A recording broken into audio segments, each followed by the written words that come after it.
নমস্কার বন্ধুরা, প্রত্যাশা এগ্রো ফার্মে আপনাদের স্বাগত। তো অনেক দিন ধরেই অনেকে কিন্তু আমাদের ফোন করে জানতে চাইছিলেন যে কীভাবে আপনারা হাঁস বা মুরগির ব্রুডিং করবেন। তো ইতিমধ্যে যারা আমাদের কাছ থেকে ট্রেনিং নিয়েছেন, তারা ট্রেনিং নিয়ে অবশ্যই তারা হাতে কলমে প্র্যাকটিক্যালি দেখে গেছেন যে ব্রুডিং কীভাবে করতে হয় হাঁস বা মুরগির ক্ষেত্রে। আর যারা দূরে থাকেন, ট্রেনিংয়ে আসার অসুবিধা রয়েছে, যারা কম সংখ্যক কিছু মুরগি নিয়ে বা হাঁস নিয়ে আপনারা ফার্মিং শুরু করতে চান, তো তাদের উদ্দেশ্যে, সেই সমস্ত ভাই বোনদের উদ্দেশ্যে কিন্তু আজকের এই ভিডিওটা। তো এখানে আমরা ভিডিওর মাধ্যমে কিন্তু সমস্তটা আপনাদের দেখিয়ে দিচ্ছি যে কীভাবে ব্রুডিং করবে। অর্থাৎ প্রথম অবস্থায় যখন আপনার হাঁস বা মুরগির ছোট অবস্থায় 1 দিন বা 2 দিনের বাচ্চা পাবেন, তখন তাদের নিয়ে এসে এভাবে একটি জায়গা, ছোট জায়গার মধ্যে তাদের রাখবেন। বড় জায়গা রাখবেন না, সেক্ষেত্রে কিন্তু আপনারা টেম্পারেচারটা তাহলে কন্ট্রোল করতে পারবেন না। এইভাবে ছোট জায়গায় রাখার পরে আপনারা সেখানে তাদের জন্য ফিডার ড্রিঙ্কার দেবেন, অর্থাৎ খাবার এবং জলের পাত্র, এবং তাকে খাবার জল অবশ্যই দেবেন। সাথে যেটা দেবেন, যে হিট দেওয়ার জন্য, তাদের শরীরকে গরম রাখার জন্য কিন্তু বাল্বের ব্যবস্থা যেন থাকে, যাতে সেখান থেকে তারা হিট পায়, সেই ব্যবস্থাটা অবশ্যই দেখবেন।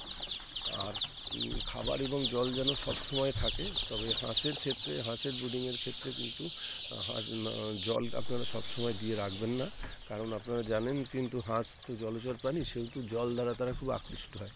তো ছোটোবেলায় জলের মধ্যে দিয়ে তারা যখনই যাবে, তখন কিন্তু তারা শরীর ভিজিয়ে ফেলবে এবং তাতে কিন্তু মর্টালিটি আসতে পারে।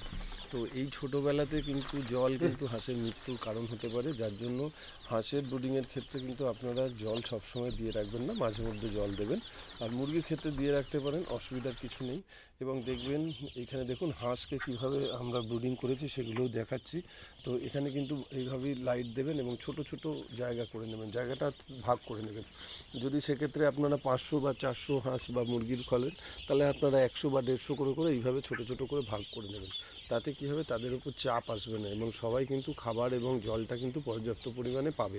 এক জায়গায় বেশি দিয়ে দিলে কিন্তু সেক্ষেত্রে চাপাচাপি হয়ে যেতে পারে এবং সেক্ষেত্রে কিন্তু হাঁস বা মুরগি বাচ্চার মৃত্যু পর্যন্ত হতে পারে। এবং সবসময় আপনারা ফলো রাখবেন যাতে লিটারটা কিন্তু সবসময় শুকনো থাকে। শুকনো না থাকলে, ভেজা থাকলে বা গ্যাস দুর্গন্ধ হলে কিন্তু বাচ্চা মরতে পারে। এবং এই মর্টালিটি হওয়ার জন্য কিন্তু এই গ্যাস হওয়াটা কিন্তু একটা বড় ব্যাপার। অতএব যাতে গ্যাস না হয় সেদিকে আপনারা নজর রাখবেন এবং এটাকে একটা কাভার্ড এরিয়ার মধ্যে রাখবেন, যাতে এখানে কোনো রকম বাইরের হাওয়া বাতাস ঢুকতে না পারে। এবং আপনারা প্রতিনিয়ত কিন্তু নজরে রাখবেন যাতে বাচ্চাদের কোনো রকম খাবার বা জলের ঘাটতি না হয়, বা আলো যাতে পর্যাপ্ত পরিমাণে থাকে। এবং যদি তা সত্ত্বেও কোনো অবস্থায় কোনো দুর্বল বাচ্চা যদি মারা যায়, তো অবশ্যই কিন্তু সেই মৃত হাঁস বা মুরগিটাকে কিন্তু সঙ্গে সঙ্গে বাইরে আপনারা বার করে রাখবেন। তো এখানে দেখুন কিছু করকনাথের বাচ্চা ব্রুডিং হচ্ছে, আপনাদের সামনে থেকে একদম দেখানো হচ্ছে। রাখো না। ব্রুডিং চলাকালীন আমরা বলি 21 দিনের জন্য ব্রুডিং করতে, যদিও এটা কিন্তু বিভিন্ন সময়ে ওয়েদারের জন্য আলাদা আলাদা হতে পারে। তো এই 21 দিন আমরা বলি একটাই কারণ এই 21 দিনের মধ্যে আপনারা জানেন যে 3টে ভ্যাকসিন যে দিতে হয়, এই 3টে ভ্যাকসিন কিন্তু এই ব্রুডিং চলাকালীনে আপনাদের দিতে হবে। প্রথমটি দিতে হবে আপনার 7 দিনের মাথায়, প্রথমটি দিতে হবে আপনার 4 থেকে 7 দিনের মাথায়, এবং দ্বিতীয়টি দিতে হবে 10 দিনের মাথায়, এবং তৃতীয়টা দিতে হবে 21 দিনের মাথায়।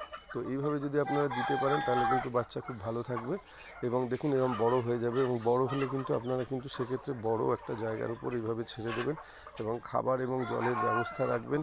এক্ষেত্রেও কিন্তু লিটারের প্রতি আপনাদের যত্ন নিতে হবে। এরপরেও কারোর কোনো কিছু জানার প্রয়োজন থাকলে আপনারা অবশ্যই আমাদের ফোন করবেন, ফোন করে জেনে নিতে পারেন। তো আপনাদের যতখানি সম্ভব বোঝাবার চেষ্টা করলাম। আজকের মতো নমস্কার।